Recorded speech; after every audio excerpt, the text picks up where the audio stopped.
Mr. Chairman, Mr. Chairman and delegates,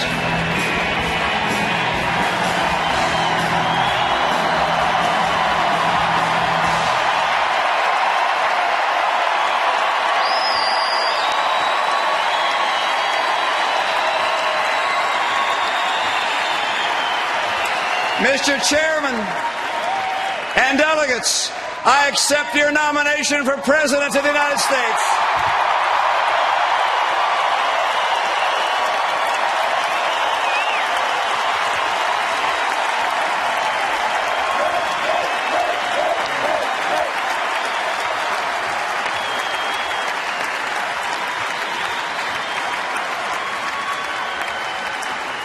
I do so with humility, deeply moved by the trust you place in me. It's a great honor. It's an even greater responsibility. And tonight I'm asking you to join me to walk together to a better future. And by my side, I've chosen a man with a big heart from a small town.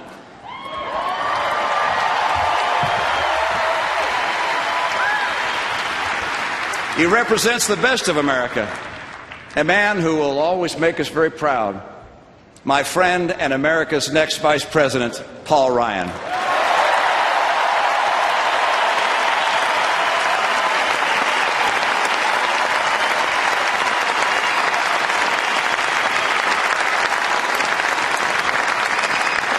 In the days ahead, you're going to get to know Paul and Jana better.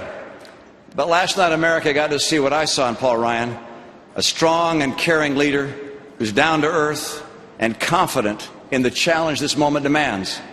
And I love the way he lights up around his kids and how he's not embarrassed to show the world how much he loves his mom.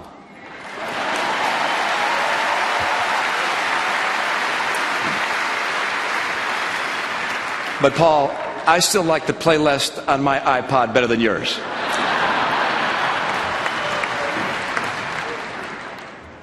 Four years ago, I know that many Americans felt a fresh excitement about the possibilities of a new president. That choice was not the choice of our party, but Americans always come together after elections.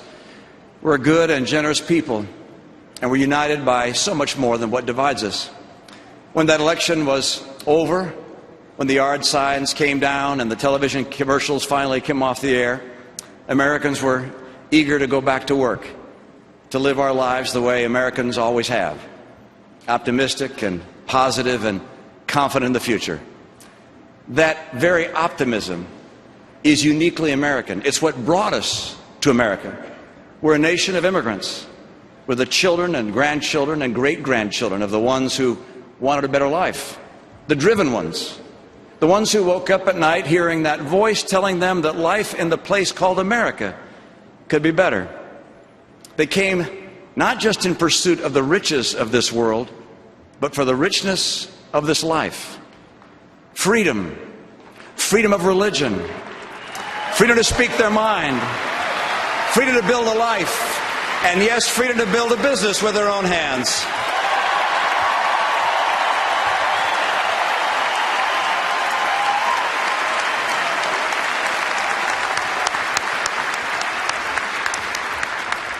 This is the essence of the American experience. We Americans have always felt a special kinship with the future.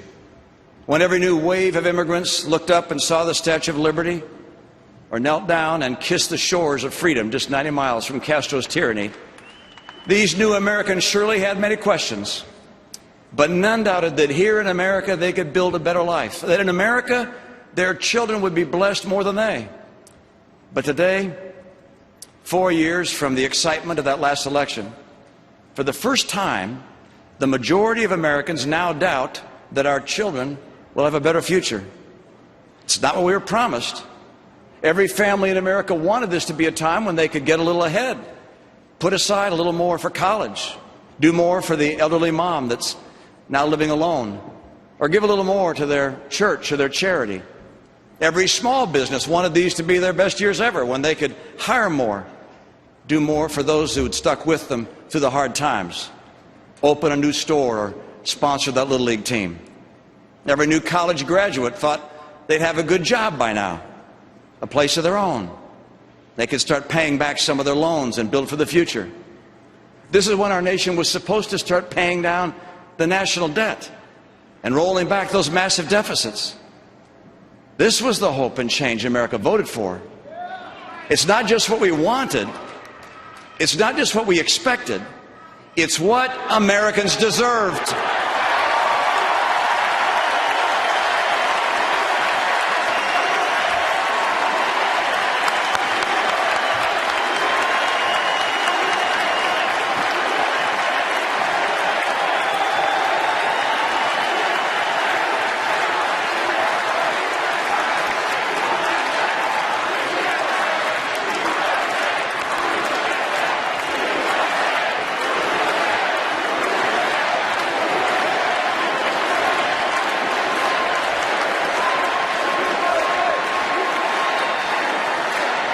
You deserved it because during these years you worked harder than ever before. You deserved it because when it cost more to fill up your car, you cut out moving lights and put in longer hours.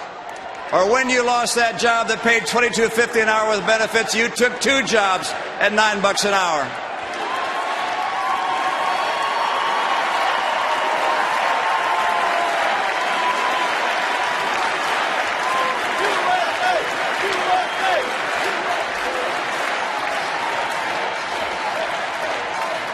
You deserve it because your family depended on you. And you did it because you're an American and you don't quit.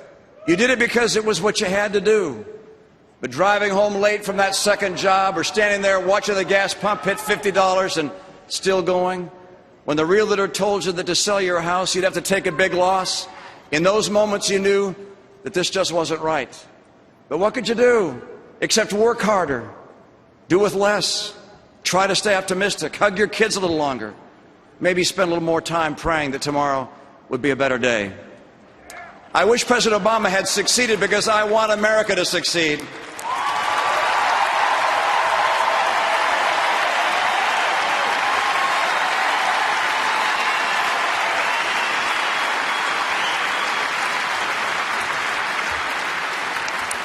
But his promises gave way to disappointment and division.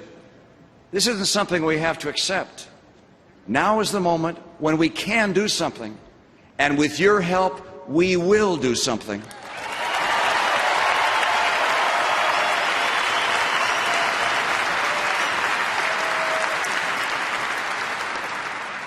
Now is the moment when we can stand up and say, I'm an American. I make my destiny. We deserve better. My children deserve better. My family deserves better. My country deserves better.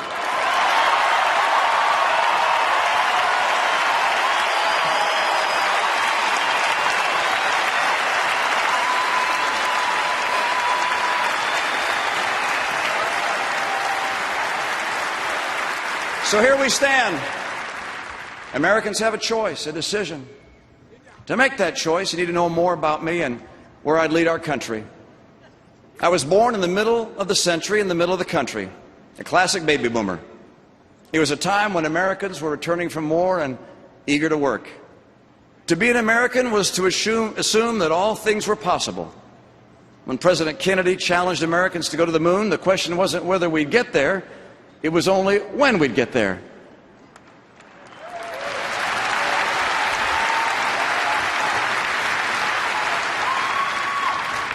The soles of Neil Armstrong's boots on the moon made permanent impressions on our souls. Ann and I watched those steps together on her parents' sofa. Like all Americans, we went to bed that night knowing we lived in the greatest country in the history of the world.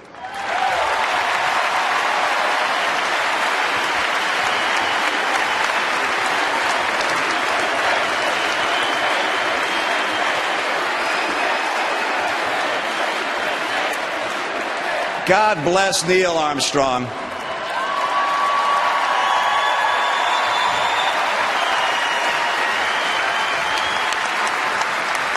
Tonight, that American flag is still there on the moon. And I don't doubt for a second that Neil Armstrong's spirit is still with us.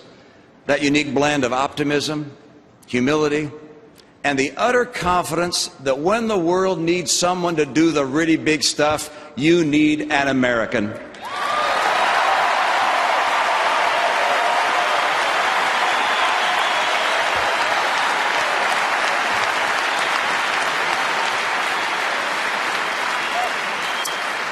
My dad had been born in Mexico, and his family had to leave during the Mexican Revolution.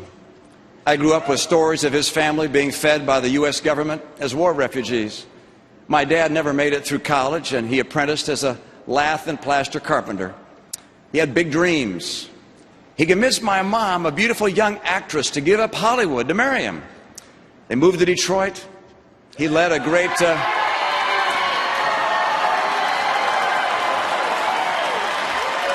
He led a great automobile company and became governor of the great state of Michigan.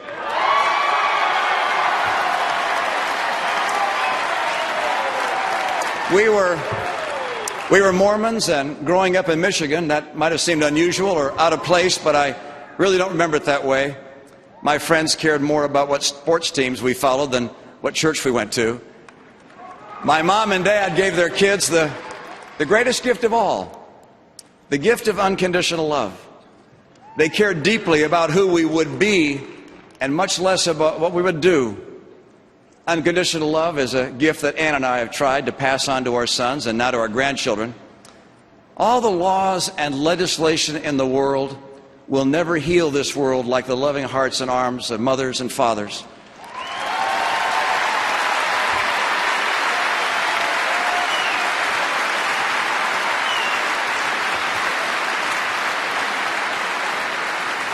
You know, if every child could drift to sleep feeling wrapped in the love of their family and God's love, this world would be a far more gentle and better place.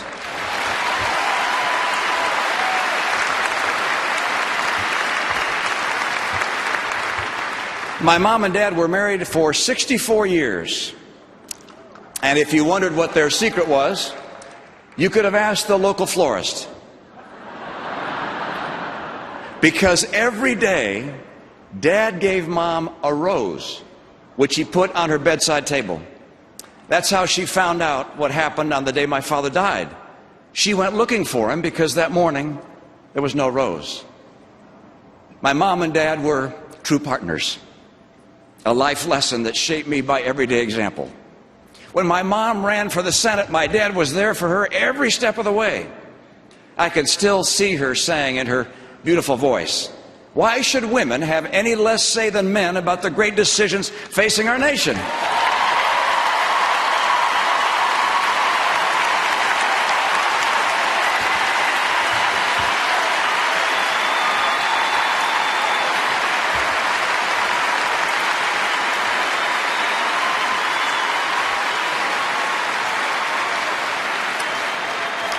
Don't you wish you could have been here at this convention and heard leaders like Governor Mary Fallon, Governor Nikki Haley, Governor Susana Martinez, Senator Kelly Ayotte, and Secretary of State Condoleezza Rice?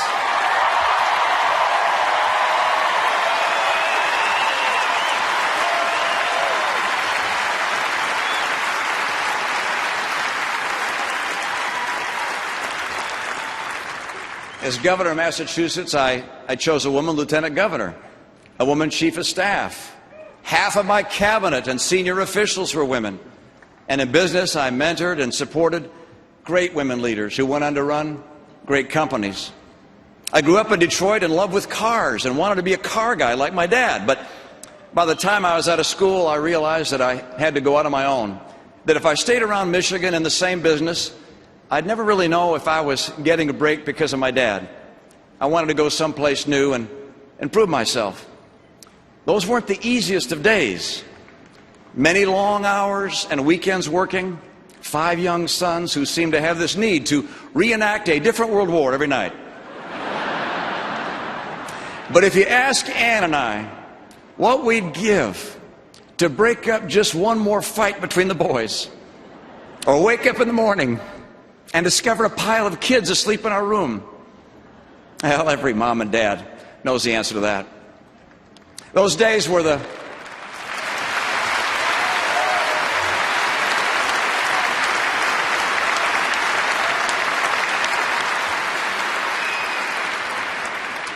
these were tough days on Ann particularly.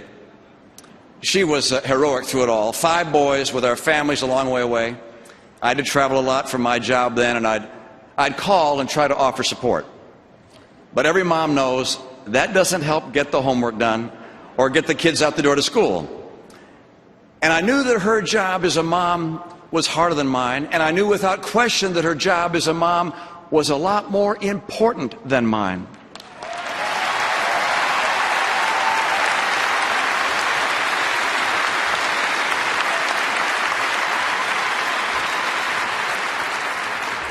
And as America saw Tuesday night, Ann would have succeeded at anything she wanted to do.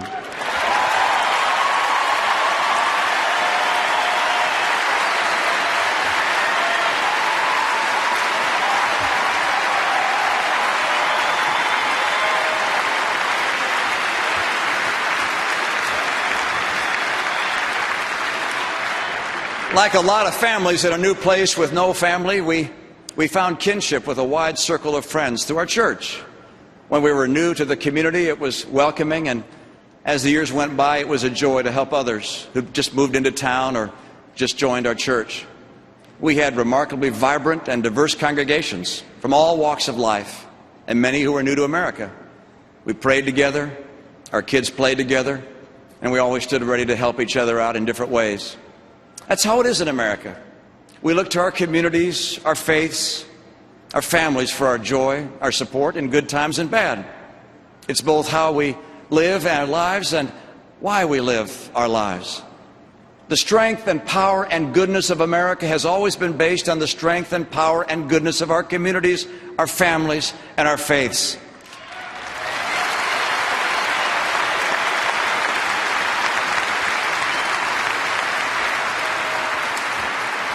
That's the bedrock of what makes America, America. In our best days, we can feel the vibrancy of America's communities, large and small. It's when we see that new business opening up downtown. It's when we go to work in the morning and see everybody else on the block doing the same thing. It's when our son or daughter calls from college to talk about which job offer they should take, and you try not to choke up when you hear that the one they like best is not too far from home. It's that good feeling when you have more time to volunteer to coach your kid's soccer team or help out on school trips. But for too many Americans, those kind of good days are harder to come by. How many days have you woken up feeling that something really special was happening in America? Many of you felt that way on Election Day 4 years ago. Hope and change had a powerful appeal. But tonight, I'd ask a simple question. If you felt that excitement when you voted for Barack Obama, shouldn't you feel that way now that he's President Obama?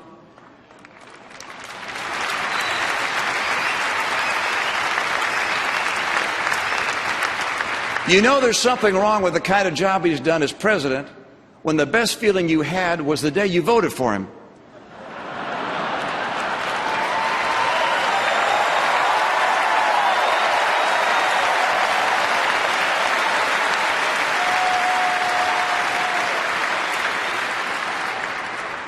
The president hasn't disappointed you because he wanted to. The president has disappointed America because he hasn't led America in the right direction.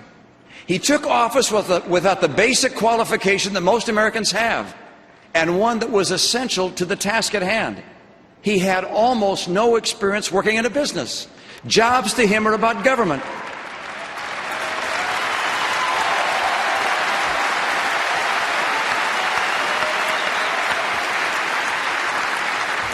I learned the real lessons about how America works from experience. When I was 37, I helped start a small company. My partners and I had been working for a company that was in the business of helping other businesses.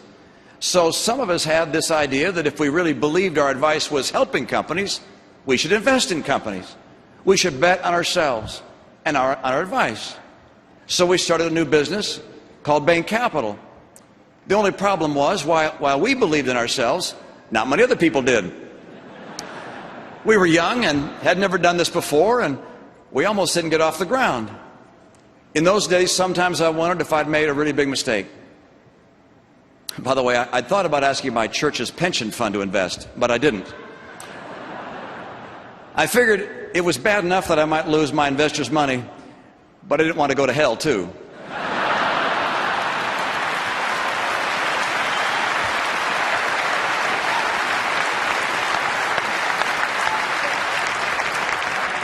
Shows what I know. Another of my partners got the Episcopal Church pension fund to invest. And today there are a lot of happy retired priests who should thank him.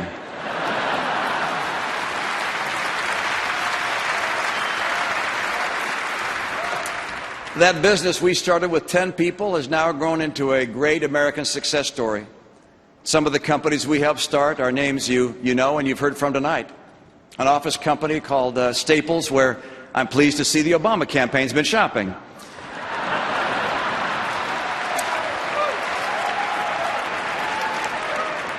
The Sports Authority, which of course became a favorite of my boys.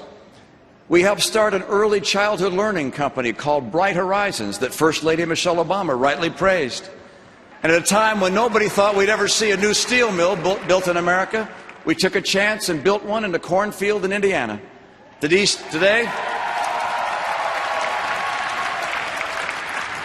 Steel Dynamics is one of the largest steel producers in the United States. These are American success stories. And yet the centerpiece of the president's entire re-election campaign is attacking success. Is it any wonder that someone who attacks success has led the worst economic recovery since the Great Depression?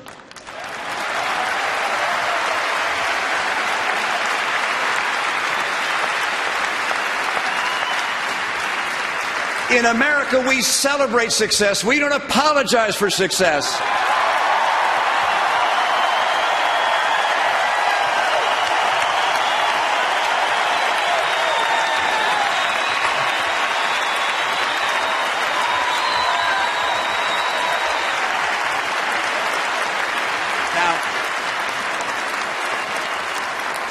Now, we weren't always successful at Bain, but no one ever is in the real world of business. That's what this president doesn't seem to understand. Business and growing jobs is about taking risk, sometimes failing, sometimes succeeding, but always striving. It's about dreams. Usually it doesn't work out exactly as you might have imagined. Steve Jobs was fired at Apple, and then he came back and changed the world. It's the genius of the American free enterprise system to harness the extraordinary creativity and talent and industry of the American people with a system that's dedicated to creating tomorrow's prosperity, not trying to redistribute today's.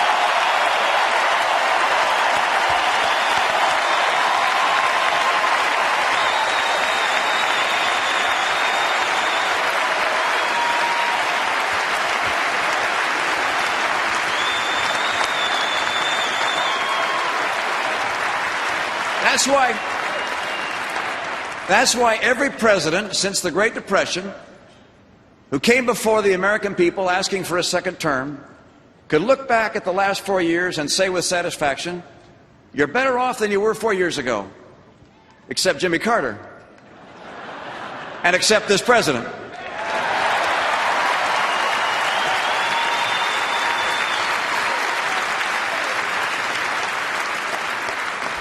This president can ask us to be patient.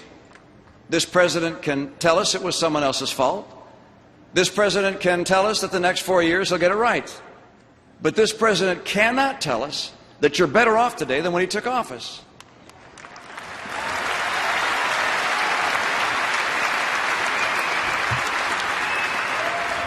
America's been patient. Americans have supported this president in good faith.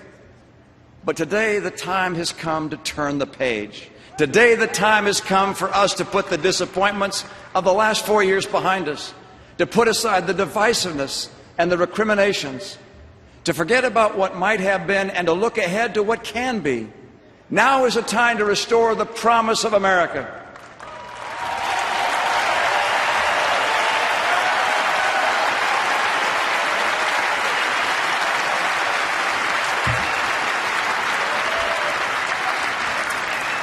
Many Americans have given up on this president, but they haven't ever thought about giving up. Not on themselves, not on each other, and not on America. What is needed in our country today is not complicated or profound. It doesn't take a special government commission to tell us what America needs. What America needs is jobs, lots of jobs.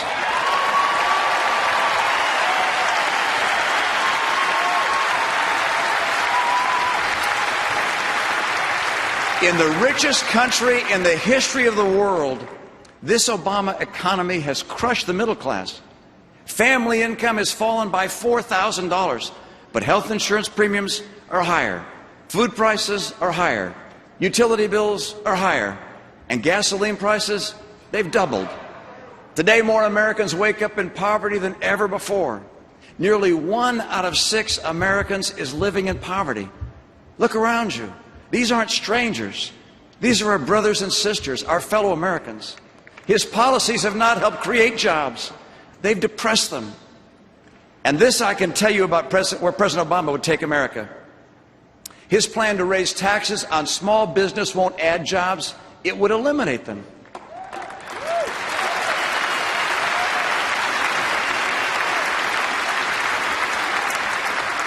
His assault on coal and gas and oil will send energy and manufacturing jobs to China.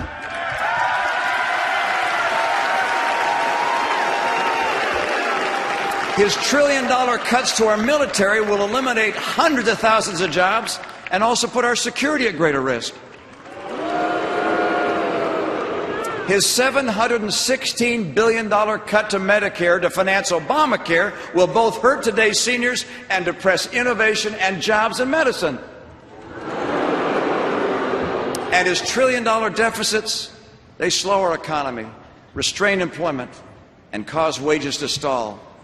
To the majority of Americans who now believe that the future will not be better than the past, I can guarantee you this: if Barack Obama is reelected, you'll be right.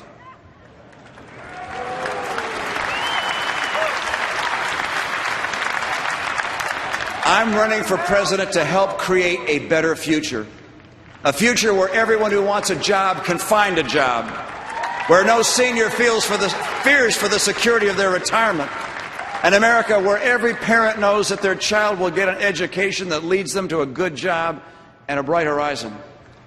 And unlike the president, I have a plan to create 12 million new jobs.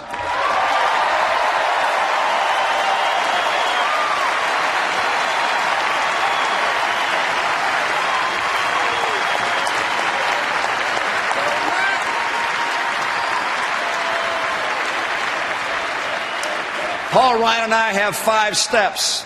First, by 2020, North America will be energy independent by taking full advantage of our oil, our coal, our gas, our nuclear, and our renewables.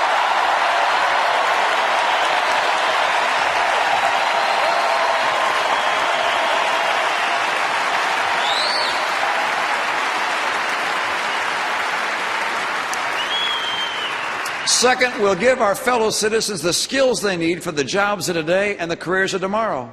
When it comes to the school your child will attend, every parent should have a choice and every child should have a chance.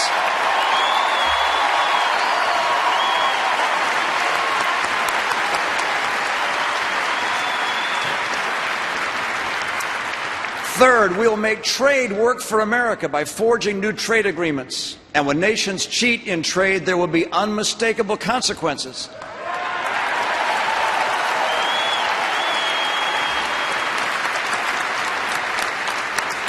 And fourth, to assure every entrepreneur and every job creator that their investments in America will not vanish as have those in Greece, we will cut the deficit and put America on track to a balanced budget.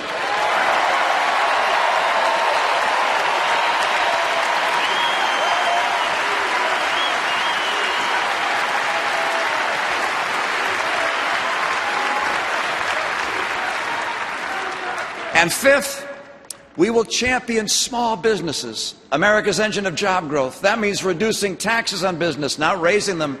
It means simplifying and modernizing the regulations that hurt small business the most.